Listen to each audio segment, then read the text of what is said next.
రవాణా శాఖ మంత్రి మండిపల్లి రాంప్రసాద్ రెడ్డి సొంత నియోజకవర్గంలో ఒక బస్టాండ్ ఏర్పాటు చేయలేకపోతున్నారని రాయచోటి మాజీ ఎమ్మెల్యే గడికోట శ్రీకాంత్ రెడ్డి ఆరోపించారు. గత వైసీపీ ప్రభుత్వ హయాంలో అన్నమయ్య జిల్లా కేంద్రాన్ని ఏర్పాటు చేసి అనునిత్యం అభివృద్ధి కోసం కృషి చేయాలన్నారు. తెలుగుదేశం ప్రభుత్వం ఏర్పడి 2 సంవత్సరాలు పూర్తవుతున్నా ఇప్పటి వరకు మంత్రి మండిపల్లి రాంప్రసాద్ రెడ్డి రాయచోటిలో ఒక్క బస్టాండ్ కూడా ఏర్పాటు చేయకపోవడం చాలా విడ్డూరంగా ఉందన్నారు. సీఎం నారా చంద్రబాబు ఎన్నికలలో ఇచ్చిన హామీలు ఇప్పటి వరకు నెరవేర్చలేదని, రాష్ట్రం అభివృద్ధిని తిరోగమనం పట్టించి ప్రజల మనుగడను ప్రశ్నార్థకంగా మార్చారన్నారు. ఒక నెల రోజుల్లోపే 10 రూపాయల దాకా తీసుకుపోయినారు, పెంచేశారు. ప్రతిరోజు నిత్యం వాడుకునేటువంటి సిలిండర్ ధరలు రోజుకు 20 రూపాయలు 30 రూపాయలు పెంచుకుంటూ పోతున్నారు. గ్యాస్ సిలిండర్ ధరలు పెంచరి, పెట్రోల్ డీజిల్ ధరలు పెంచరి.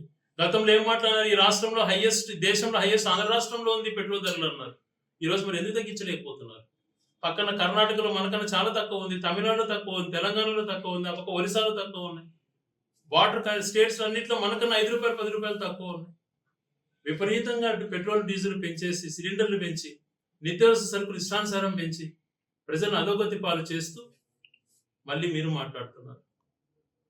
ఇన్ని రకాల ఈ ప్రభుత్వం వైఫల్యం చెందింది కాబట్టి ఖచ్చితంగా వైఎస్ఆర్ కాంగ్రెస్ పార్టీకి సంబంధించి వీళ్ళ వైఫల్యాలను ప్రజలకు తెలియచేసేందుకు